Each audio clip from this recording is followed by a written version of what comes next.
नमस्कार, आप देख रहे हैं नेशनल स्पेशल। मैं हूं आपके साथ रेखा मिश्रा। बुलेटिन की शुरुआत करेंगे हरियाणा के पंचकूला से, जहां हरियाणा के मुख्यमंत्री नायाब सिंह सैनी और लाडवा विधानसभा सीट से भाजपा के उम्मीदवार जो हैं, उन्होंने आज नवरात्र के दूसरे दिन जो है वो पूजा अर्चना की। बता दें कि नवरात्र के दूसरे दिन विधि विधान के साथ उन्होंने मनसा देवी की पूजा की और साथ ही आने वाले समय में मतदाताओं से अपील करते हुए कहा कि अपने घरों से बाहर निकले और लोकतंत्र के महापर्व में बढ़ चढ़ करके वो हिस्सा भी ले। आज नवरात्रों के अवसर के ऊपर प्रदेश की सुख समृद्धि के लिए मां मनसा देवी के चरणों में आज हाजिरी लगाने के लिए आए हैं। मैं नवरात्रों के महापर्व की सभी प्रदेशवासियों को, देशवासियों को बहुत बहुत बधाई और शुभकामनाएं देता हूं। ये पर्व, ये त्योहार हमारी संस्कृति के साथ, संस्कारों के साथ जुड़े हुए हैं। मैं सभी के मंगल कामना और उज्जवल भविष्य की कामना करता हूं। ये प्रदेश विकास की नई ऊंचाइयों को छुए, ऐसी मैं माता रानी से प्रार्थना करता हूं। सभी को बहुत बहुत बधाई। एक अपील करूंगा प्रदेशवासियों से कि 100% मतदान करें। ज्यादा से ज्यादा संख्या में घरों से निकल करके लोकतंत्र की मजबूती के लिए, देश और प्रदेश की मजबूती के लिए हम घर से निकल करके ज्यादा मतदान करें, ऐसा मैं प्रदेश के लोगों से प्रार्थना करता हूं। नवरात्रों की शुभकामनाएं देता हूं। कल शाम को 6 बजे प्रचार रुका है और कल 5 तारीख को वोटिंग है। मैं इस प्रदेश के अंदर लगातार हमारा जो केंद्रीय नेतृत्व आया है, उन्होंने आकर के लोगों के बीच में इंटरेक्शन किया है। प्रदेश का आज एक पॉजिटिव माहौल पूरे प्रदेश के अंदर खड़ा है। लोग आदरणीय नरेंद्र मोदी जी जो तीसरी बार प्रधानमंत्री बने हैं, उनके तत्वाधान में प्रदेश को तीव्र गति से विकास की नई ऊंचाइयों के ऊपर पहुंचाने के लिए तैयार हैं। और लगातार जो प्रचार हुआ है, हमारा हर लोगों तक पहुंचना, उनसे मिलना। बढ़ेंगे आगे और बात करेंगे महाराष्ट्र की, जहां पर जो है वो मराठी को शास्त्रीय भाषा का दर्जा दिए जाने के बाद शिवसेना के नेता संजय राउत काफी खुश हैं और उन्होंने कहा है कि यह एक बहुत बड़ा सम्मान है। देखिए, बहुत बड़ा सम्मान है। मराठी भाषा को क्लासिकल लैंग्वेज, जिसे हम अभिजात भाषा का दर्जा बोलते हैं, मराठी और बंगाली को दिया है, असमी को दिया है, पाली भाषा को दिया है, अर्धमागधी प्राकृत भाषा को दिया है। ऐसे 5 भाषाओं का सम्मान करने वाला निर्णय का केंद्र सरकार ने किया है। सालों साल से महाराष्ट्र से ये मांग उठती रही है कि मराठी भाषा छत्रपति शिवाजी महाराज की भाषा है, संतों की भाषा है, डॉक्टर बाबा साहेब आम्बेडकर जी की भाषा है, संविधान की भाषा है, महात्मा फुले की भाषा है मराठी, बाला साहब ठाकरे जी की भाषा है। तो ये भाषा को आप सम्मान देना चाहिए, अभिजात भाषा का हमारी मांग रही। और लगभग राज्य की सभी पार्टी के नेताओं ने, मुख्यमंत्रियों ने, सरकारों ने मांग अब तक 30-35 साल से ये मांग करते आए हैं। जब भी संसद का सत्र शुरू होता था, तो चाहे लोकसभा हो चाहे राज्यसभा हो, हमेशा ये मुद्दा महाराष्ट्र के सांसदों की तरफ से उठता रहा है। शिवसेना भी उसमें शामिल रही और हम प्रधानमंत्री जी को हमेशा, या गृह मंत्री जी को, या कल्चरल मिनिस्टर को हमेशा इस बारे में हमारा डेलीगेशन मिलता रहा। तो ये अगर ये आज हुआ है, तो ये सबका योगदान है, किसी एक पार्टी का या किसी एक व्यक्ति का श्रेय नहीं है। वो तो लेगी भाई, बीजेपी तो कौन सा भी कैसा भी क्रेडिट ले सकती है। हाँ, कोरोना का भी क्रेडिट लेना चाहिए ना, तो लेना उनका ही क्रेडिट है। इतने लोग मरे इस देश में, महाराष्ट्र में। देखिए, बात मराठी भाषा की है, वैसी मराठी माणूस की प्रतिष्ठा की है। बाला साहब ठाकरे ने शिवसेना की स्थापना की मराठी भाषा और मराठी मानुष को सम्मान देने के लिए, ये मत भूलिए। अपने कागज पर किया है, बाला साहब ठाकरे ने जमीन पर किया है, ये भूलना नहीं चाहिए। सबसे पहले महाराष्ट्र से जो पूरे उद्योग, इंडस्ट्री, व्यापार, रोजगार बाहर जा रहा है उसको रोकिए। मराठी भाषा के साथ इस राज्य की भी प्रतिष्ठा बढ़नी चाहिए।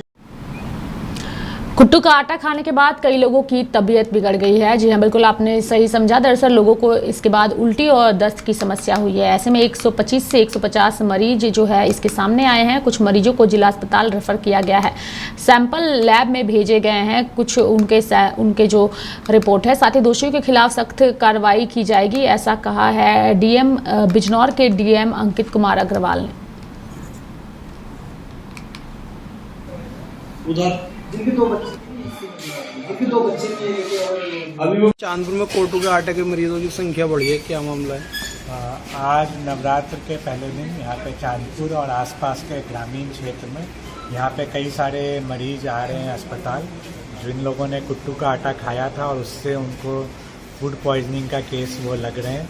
काफ़ी लोगों को दस्त हुई है, पेट में दर्द है, थोड़ा कंपन है बॉडी में, इस तरह के सिम्टम्स पाए गए। जो मरीज यहाँ पे क्रिटिकल थे उनको जिला अस्पताल रेफर किया गया है। बाकी यहाँ पे हमारे सीएचसी में और प्राइवेट डॉक्टरों के मदद से इलाज कराया जा रहा है। जो भी सुविधाएं की कमी है उनको हम लोग सभी जगह मुहैया करा रहे हैं। पूरी तरह से हमारी स्वास्थ्य विभाग की टीम और अन्य टीमें सभी लोग अलर्ट मोड पे हैं और पूरी तरह से हम लोग की ये प्रयास रहेगा कि कोई भी व्यक्ति इसमें क्रिटिकल ना हो। अच्छा सर, कितनी संख्या होगी लगभग मरीजों की? संख्या जो अभी संज्ञान में आ रही है 125 से 150 की संख्या संज्ञान में आ रही है। बाकी एग्जैक्ट लिस्टिंग कराया जा रहा है अलग अलग हॉस्पिटल में। गांव में भी सभी प्रधानों को भी निर्देशित किया गया है कि वो भी अपने माध्यम से अगर किसी को भी सिम्टम है तो उसको चिन्हित करें और तत्काल उसको हॉस्पिटल रेफर करें। अच्छा सर, एक जानकारी और प्राप्त हो रही है कि फूड इंस्पेक्टर आए थे कल या परसों में चेकिंग में, तो उनके द्वारा कोई किसी तरह की कार्रवाई नहीं की गई। अगर वो कुछ जांच करते तो शायद ये मामला नहीं होता। उस पहलू पर भी जांच की जा रही है। कुछ यहाँ पे सैंपल कलेक्ट कराए गए थे, सैंपल कलेक्ट करा के लैब में भेजे गए हैं, जिसकी अभी रिपोर्ट प्राप्त नहीं हुई है। बाकी अभी हम लोग जो भी इसके लिए दोषी है उससे उस पर सख्त से सख्त कार्रवाई की जाएगी।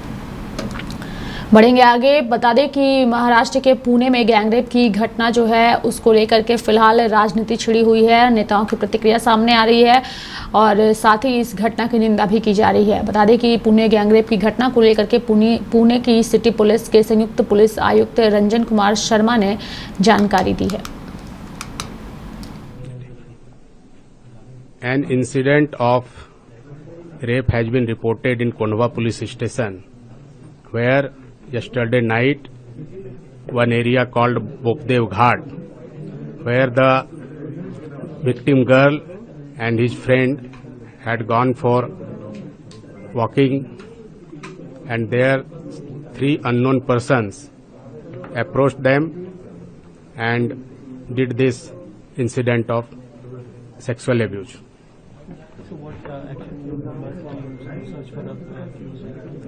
The incident was reported early in the morning today, and after that immediately 10 teams have been deployed for identification and apprehending the accused.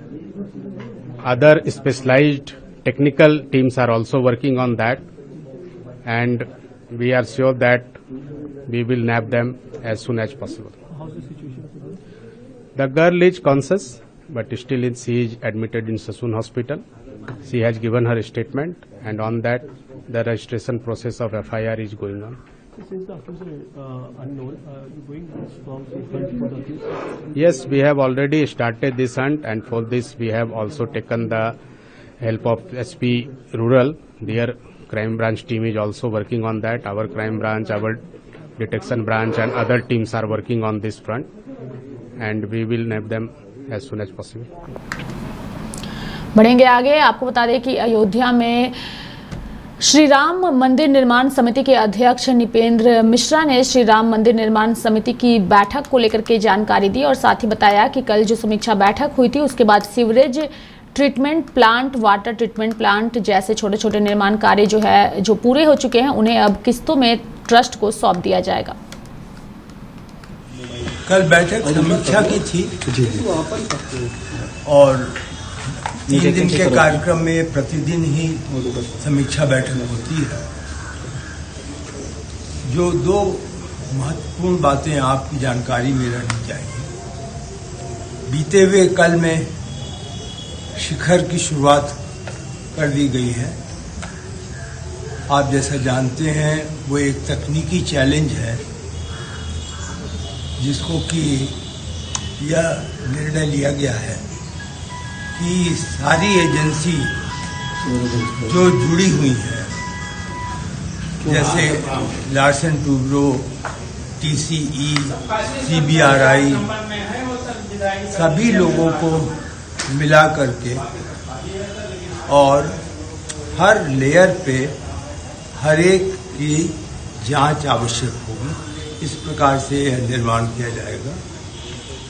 दूसरी जो महत्वपूर्ण बात है वो यह है कि अब जो छोटे छोटे निर्माण कार्य हैं जैसे इलेक्ट्रिकल सब स्टेशन है, फायर स्टेशन है, इस प्रकार के जो निर्माण कार्य हैं, STP है, सीवेज ट्रीटमेंट प्लांट है, वाटर ट्रीटमेंट प्लांट है, जो पूर्ण हो गए हैं उनको अब किस्तों में ट्रस्ट को हैंडओवर करना शुरू किया जाएगा, जिससे कि उसकी ऑपरेशन और मेंटेनेंस की अब जिम्मेदारी ट्रस्ट की हो जाएगी। तो एक तरीके से यह भी उचित ही होगा कि ट्रस्ट को अनुभव हो जाएगा कि किस प्रकार से इन सभी जो मेंटेनेंस संबंधित निर्माण हैं उनको प्रतिदिन की आवश्यकता के अनुसार कैसे वो अपना कार्य पूरा करें। तो ये 2 महत्वपूर्ण चीजें हैं। बाकी तो सभी निर्माण कार्य देखे गए हैं। यह तो नहीं कहा जा सकता है कि जो समय की एक तरीके से सारणी बनी थी, टाइम टेबल बना था, उसमें 2-3 महीने का विलंब हो रहा है। मेरा अनुमान है कि यदि कोई और विपरीत परिस्थितियां नहीं होती तो जुलाई 2025 तक निर्माण पूरा होकर के 90% एजेंसी यहां से निकल जाएंगी। आगामी वर्ष 2025 में प्रयागराज में महाकुंभ का आयोजन होने जा रहा है और इसके लिए प्रयागराज को तैयार किया जा रहा है। इसके तहत पेंट माई सिटी अभियान भी शुरू किया गया है और डिजाइन सनातन धर्म कुंभ से जुड़े होंगे। इससे अंतिम रूप देने के लिए जो है एक समिति भी बनाई गई है। प्रयागराज मेला प्राधिकरण की पूरी कोशिश है कि शहर को एक नया स्वरूप दिया जाए, जिसकी जानकारी जो है इस कुंभ महा को लेकर के अधिकारी विवेक चतुर्वेदी ने दी। इस बार क्या होने वाला है सर, और पेंट माई सिटी क्या है ये कॉन्सेप्ट और किस तरह से आप लोग इसको देखते हैं, क्या काम इसमें होगा? जैसा आपको विदित ही होगा कि आगामी 2025 की जनवरी से लेकर फरवरी तक महाकुंभ का आयोजन यहाँ होने वाला है प्रयागराज शहर में। तो उसके निमित्त हम लोग प्रयागराज शहर को इसके निमित्त तैयार कर रहे हैं। ये ऐसा नहीं है कि इसी बार है, पिछली बार 2019 में भी ये शुरुआत हुई थी पेंट माई सिटी की, तो उसमें काफी इसको सराहा गया था। उसी तर्ज पे हम लोग इस बार और आगे बढ़ रहे हैं, तो हम लोगों ने पेंट माई सिटी अभियान शुरुआत की है। इसमें मैं बताना चाहूंगा कि पूरे संपूर्ण प्रयागराज क्षेत्र में हम लोगों ने लक्षित किया है कि 10,000 स्क्वायर फीट एरिया को हम पेंट माई सिटी से आच्छादित करेंगे, जिसमें कि अभी 5 लाख स्क्वायर फीट एरिया हमने चिन्हित कर लिया है और करीब 250 से 300 डिजाइन हम लोग चिन्हित करने का लक्ष्य रखा है। उसके सापेक्ष हम लोगों ने 40 से 50 डिजाइन भी फाइनलाइज कर लिए हैं। यहाँ ये चीजें आपको मैं जरूर बताना चाहूंगा, जो हमारा डिजाइन है ये सनातन धर्म पे बेस्ड रहेगा एब्सोल्युटली। उसमें हमारी पौराणिक कथाएं, हमारे कुंभ से रिलेटेड चीजें, हमारे सनातन धर्म से रिलेटेड चीजें रहेंगी। इस कंटेंट को फाइनलाइज करने के लिए हम लोगों ने एक कमेटी का गठन किया है, जिसमें मैं बताना चाहूंगा कि फाइन आर्ट्स और कला संकाय के यहाँ इलाहाबाद विश्वविद्यालय के प्रोफेसर अरुण जेटली साहब हैं, MNNIT के प्रोफेसर हैं, IIIT के प्रोफेसर हैं और कई कला और इससे फाइन आर्ट्स के क्षेत्र से जुड़े हुए कई एमिनेंट स्कॉलर्स हैं, कई एजेंसीज हैं वो लोग इस पे अपना इनपुट्स देती हैं। अगर कोई भी चीज होती है हम उनको इनकॉर्पोरेट करते हैं। वो कमेटी जब उसको वैलिडेट कर देती है तभी हम उसको फिर वेंडर्स के माध्यम, हमने 8 वेंडर्स आबद्ध किए हैं टेंडर्स के माध्यम से, उन वेंडर्स को देते हैं, उन डिजाइन को फाइनल करके वो डिजाइन फिर विभिन्न शहर में आप देख रहे होंगे विभिन्न जगहों पे वो होते हैं। इससे आने वाले श्रद्धालुओं को और प्रयागराज निवासियों को कुंभ से जुड़ने में और यहाँ शहर के सौंदर्यीकरण में भी इसमें बढ़ावा मिलेगा। लगता है शहर बिल्कुल एकदम दिव्य दिखने लगेगा जिस तरह कुंभ में आप लोग सेक्टर्स में यहाँ तैयारी कर रहे हैं, शहर में भी उसी तरीके से एक तरह से छवि दिखाएगी। हमारी कोशिश है, आपको पता ही है विश्व में इससे बड़ा समागम कहीं नहीं होता, तो हमारा हमें एक मौका है प्रयागराज शहर को हमें इसके लिए तैयार करने का, तो हम इसके लिए प्रयासरत हैं। प्रयागराज मेला प्राधिकरण, प्रयागराज डिस्ट्रिक्ट एडमिनिस्ट्रेशन की टीम, पूरा पुलिस प्रशासन, सभी विभाग, सभी लोग इसमें कंट्रीब्यूट कर रहे हैं। तो हम लोग पूरा प्रयासरत हैं कि ये शहर को एक नया आयाम दे, नया लुक दे। Thank you. बढ़ेंगे आगे और बात करेंगे उत्तर प्रदेश की राजधानी लखनऊ की, जहां पर कांग्रेस अध्यक्ष अजय राय ने आज बीजेपी पर जमकर हमला बोला और साथ ही अपनी बातों को रखा। पैर में गोली लग गई, सर में किसी को गोली लग गई, ये पूरी सरकार के अंदर चल रहा है और ये पूरी प्रवृत्ति बनती जा रही है। इस सरकार में जितने काम करने वाले अधिकारी हैं बेलगाम हो चुके हैं और बसाने का काम नहीं हो रहा है। चाहे आप लखनऊ में देख लीजिए, चाहे आप बहराइच में देख लीजिए, चाहे बनारस में, कहीं भी आप देख सकते हैं, केवल तोड़ने का काम कर रहे हैं। मैं समझता हूं कि ये सरकार केवल तोड़ने का काम कर रही है, जोड़ने का काम नहीं कर रही है। और गरीबी नहीं मिटाना है इनको, ये गरीब को मिटाने पर काम कर रहे हैं। पूरे गरीब को ही मिटा दो जिससे गरीबी का नाम ही नहीं रह जाए। गरीब खत्म हो जाएगा, गरीबों का मकान तोड़ देना, उनको उजाड़ देना, ये योगी जी की सरकार काम कर रही है। मुझे लगता है कि जनता इस बार निश्चित तौर से योगी जी को और उनकी पूरी टीम को उत्तर प्रदेश से विदा करके इनको भेजने वाली है। केंद्रीय वाणिज्य मंत्री पीयूष गोयल इन दिनों अमेरिका के दौरे पर है, जहां उन्होंने न्यूयॉर्क के प्रमुख व्यापारिक नेताओं और भारतीय प्रवासी समुदाय के साथ कई महत्वपूर्ण बैठक की। इस दौरान उन्होंने भारत अमेरिका संबंधों और पाकिस्तान के साथ व्यापारिक संबंधों पर भी चर्चा की। इसके अलावा उन्होंने भारत में मल्टी ब्रांड रिलेटिंग के प्रवेश को साफ तौर पर खारिज कर दिया। उन्होंने कहा कि मल्टी ब्रांड रिलेटिंग पर हमारी नीति में कोई बदलाव नहीं होगा। Party and then Yashwant and then C. So Paul Singh from PTC. My question is possibilities of India-Pakistan trade via Atari and Wagah border. Do you see any possibilities or in geopolitical situation? अगर आप देखते हैं कि कोई रुकावट है उनमें, तो क्या प्लीज आप हमारे दर्शकों को बताएंगे कि कौन सी बड़ी वो बातें हैं जिनकी वजह से ये सारा काम रुका हुआ है? आप अगर याद करें तो प्रधानमंत्री नरेंद्र मोदी जब 2014 में आए, उन्होंने पाकिस्तान के साथ रिश्ते सुधारने का हर संभव कदम उठाया। आप पिछले दिनों में जाए अगर 14, 15, 16 दिनों में प्रधानमंत्री मोदी जी ने बड़े खुले दिल से, साफ मन से पाकिस्तान के साथ रिश्ते सुधारने का हर संभव कदम। लेकिन अगर पाकिस्तान आतंकवादी गतिविधियों को बंद नहीं करेगा और हमारे देश में आके हमारे नागरिकों के ऊपर आहत पहुंचाएगा, नुकसान पहुंचाएगा, तो स्वाभाविक है कि भारत को जम के उसका मुकाबला करना पड़ेगा।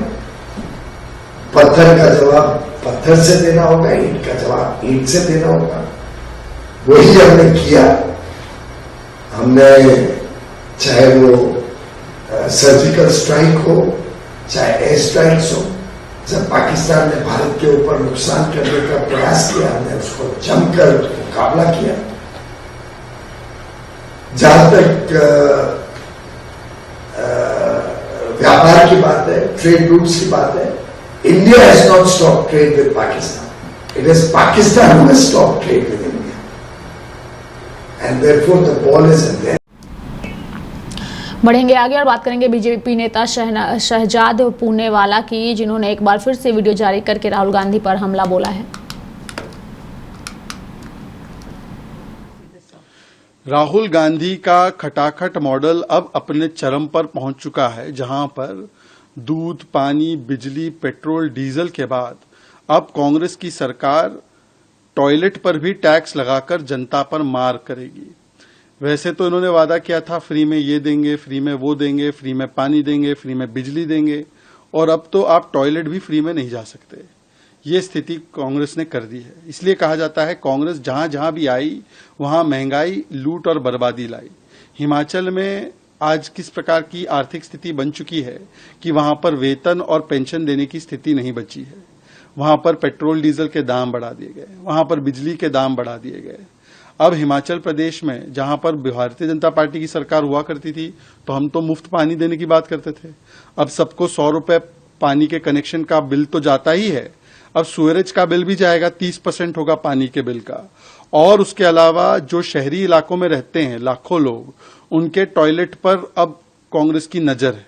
कांग्रेस ने बोला है मैं 25 रुपए इनके टॉयलेट से भी ले लूंगी। तो कांग्रेस पार्टी जिस प्रकार से काम कर रही है, चाहे हिमाचल हो चाहे कर्नाटक हो, वो जहां जाती है लूट बर्बादी मचाती है, महंगाई लाती है। और महंगाई पर पूरे देश में उपदेश देने वाले राहुल गांधी इस टॉयलेट टैक्स पर कुछ नहीं बोल रहे हैं। मुझे लगता है कि इस आइडिया को फ्लश डाउन कर देना। अभिनेता और शिवसेना नेता गोविंदा की तबीयत में अब सुधार हो रहा है और जल्द ही उन्हें अस्पताल से डिस्चार्ज कर दिया जाएगा, जिसकी जानकारी उनकी पत्नी सुनीता आहूजा ने दी। क्या भावना है, क्या फीलिंग है? अरे इससे अच्छा क्या फीलिंग हुआ कि मेरा पति अच्छा सलामत घर जा रहे हैं और अभी उनका तबीयत भी एकदम ठीक है। एकदम अभी थोड़े ही दिनों में फिर नाचना गाना शुरू हो जाएगा। सबका आशीर्वाद है, माता रानी का आशीर्वाद है। हर जगह पूजा प्रार्थना चल रहा था, सबकी दुआओं से साहब एकदम ठीक है और बहुत जल्द साहब फिर काम शुरू कर देंगे। कितनी देर में निकलने वाले हैं और क्या तैयारी की गई? घर पे कुछ खास तैयारी? घर पे अभी बीमार है तो क्या तैयारी करें, अभी नवरात्र चल रहा है, पूजा प्रार्थना चल रहा है घर पे। कितनी देर में निकलेंगे? सर निकलेंगे 12-1 बजे तक निकलेंगे। नेपाल की बारिश ने पूर्वी चंपारण में तबाही मचाई है और जिले के संग्रामपुर प्रखंड के पुछड़िया, पांडे टोला, बाबू टोला गांव में करीब 18 घरों को गंडक नदी की धारा ने अपने आगोश में ले लिया है। आपको बता दें कि इसको लेकर के कई जो घर हैं और कई लोग हैं उन्हें काफ़ी परेशानी हो रही है। तस्वीरों में आप साफ तौर पे देख सकते हैं कि किस तरीके से इस पूरे मामले को लेकर के लोगों की प्रतिक्रिया सामने आ रही है। साथ ही जो तस्वीरें सामने आ रही है वो तस्वीर बेहद ही डरावनी और चिंताजनक है। धारा के बगल में आप लोगों का खेती भी है, घर भी था? अभी घर है इसी जगह पास में ही। अभी हमारा फुलवारी है, यहाँ से 4 गो गाछ गिर गया है। ये 4 गाछ में से एक गाछ बचा हुआ है। वहाँ हमारा चाचा का गाछ था 7-8, वो चला गया है। उधर बगल में था वो भी सब चला गया है। इधर घर ढह गया है। इधर बहुत नुकसान हुआ है? बहुत नुकसान है। 15-20 घर ढह गया है। नदी में समा गया? नदी में समा गया है। कैसे आप लोग, बड़ा डर लग रहा होगा आपको? डर, अब देखिए गांव में अगर कोई है नहीं, अब यहाँ ढह कर कोई अंदर पानी में चला जाएगा, इसलिए सब लोग भाग गया है घर से। जिसका घर खत्म हो गया है वो भी, जिसका मैंने है वो भी, सब लोग भाग गया है। कोई नहीं है गाँव में। क्या आपका नाम है? हमारा नाम राजकिशोर सिंह है। कहाँ, क्या घर है? घर आगे इसी गांव में है। ये मैंने गांव का नाम पुछड़िया है हमारा। बढ़ेंगे आगे और बात करेंगे अवैध रूप से चलाए जा रहे आरा मिल संचालकों का स्टॉक तक मेंटेन नहीं। जिले में जहां एक तरफ सरकार वृक्षारोपण का बृहद अभियान चलाकर पौधरोपण कर रही है और पर्यावरण दिवस पर सरकार के द्वारा लाखों पौधे रोपित किए जा रहे हैं, वहीं सकरा प्रखंड के विभिन्न क्षेत्रों में धड़ल्ले से अवैध आरा मशीनें हरे भरे वनों को खोखला कर रही है। सरकार व बरियारपुर थाना क्षेत्र में अवैध आरा मशीन प्रशासन को मुंह चिढ़ाती हुई नजर आ रही है। सभी नियमों को ताक पर रखकर दोनों थाना क्षेत्र भर में दर्जनों से अधिक गैर कानूनी आरा मशीनें चल रही है। बता दें कि इससे सरकारी राजस्व का भारी नुकसान भी हो रहा है। वहीं पेड़ पौधों की अवैध रूप से कटाई की जा रही है। इससे हरे भरे पेड़ बेरोक टोक के काटे जा रहे हैं। वन विभाग हर साल लाखों पेड़ लगाने का दावा करता है, लेकिन काटे गए पेड़ किसी को नहीं दिख रहा है। एक तरफ सरकार पौधारोपण पर हर प्रकार से हरियाली लाने की कोशिश कर रही है और दूसरी तरफ इस तरीके का नज़ारा जो है वो नजर आ रहा है। लाइसेंस है? नहीं। स्टॉक लिखते हैं कितना आया, लकड़ी कितना गया? कुछ नहीं लिखा, हमरा से जानकारी है। कितने साल से चला रहा है इसको? 3 साल। अवैध रूप से चला रहा है बिना लाइसेंस का? बगैर लाइसेंस। क्या नाम है? राम लखन सिंह। कहाँ घर है? जगदीशपुर। केवल जगदीशपुर? हाँ दिख रहा है जगदीशपुर। अच्छा, यहाँ कहाँ चला रहा है रामिल? जगदीशपुर महानगरी। बढ़ेंगे आगे, बात करेंगे सीतामढ़ी की। दरअसल सीतामढ़ी में दुर्गा पूजा पंडालों में तलवार के वितरण की खबरें जो है वो सामने आई है, जिसको लेकर के जब मीडिया ने उप मुख्यमंत्री सम्राट चौधरी से इसको लेकर सवाल किया तो उन्होंने इसका जवाब देते हुए कहा कि ये कोई परंपरा नहीं है, लोकल संस्थाओं ने अपनी बात रखी होगी। है कि सीतामढ़ी में भाजपा विधायक मिथिलेश कुमार ने दुर्गा पूजा पंडालों में रामायण के साथ तलवार का भी वितरण किया है, इस पर क्या कहेंगे? नहीं, देखिए, ये लोकल संस्थाएं कुछ अपनी बात रखी हो, ये कोई हमारा प्रथा नहीं है। लोकल स्तर पर कोई डिमांड्स हुए होंगे माननीय विधायक से, तो वो उन लोगों ने पूरा किया होगा। नहीं, स्मार्ट मीटर में बड़ा स्पष्ट है, किसी को भी प्रॉब्लम हो तुरंत आवेदन दीजिए, तुरंत बताइए, और प्रीपेड मीटर का स्पष्ट मानना है कि जिनके घरों में लगे हैं, यदि बिजली बिल अधिक आया तो तुरंत उसकी इंक्वायरी का आप आवेदन दीजिए, तुरंत जांच होगा और उससे संबंधित तुरंत कार्रवाई भी होगी। सरकारी भवनों में भी लगाने का आप लोगों ने ऐलान किया, लगता है 1,83,000 घरों में लक्ष्य अगले एकदम हम लोग धीरे धीरे सभी स्तर पर इसको ले जाने का काम करेंगे। स्वाभाविक है, हम लोगों ने तो सरकारी घरों पर सोलर युक्त बनाने का काम शुरुआत किया है। 2015 से ये काम आदरणीय मुख्यमंत्री नीतीश कुमार के नेतृत्व में चल रहा है और आगे भी इसको विस्तार रूप देकर सोलर युक्त आम व्यक्ति भी अपने घरों में इसको लगाने का काम करें। बहुत बहुत धन्यवाद। बढ़ेंगे आगे और बात करेंगे महाराष्ट्र की। दरअसल पुणे गैंगरेप की घटना को लेकर के अब नेताओं की प्रतिक्रिया सामने आ रही है और इस पूरे मामले को लेकर के महाराष्ट्र सरकार के मंत्री मंगल प्रभात लोढ़ा ने इस घटना पर दुख जताया है और इसे दुर्भाग्यपूर्ण करार दिया है। पुणे में जिस प्रकार से 21 साल की महिला के साथ गैंगरेप की घटना सामने आई, सरकार इसको किस तरह देख रही है, किस प्रकार? दुर्भाग्यपूर्ण, ऐसी घटना नहीं होगी, बहुत कठोर कार्रवाई की जाएगी। तो मेरे साथ नेशनल स्पेशल में अभी के लिए इतना ही। आप देखते रहिए लाइव इंडिया हर पल। नमस्कार।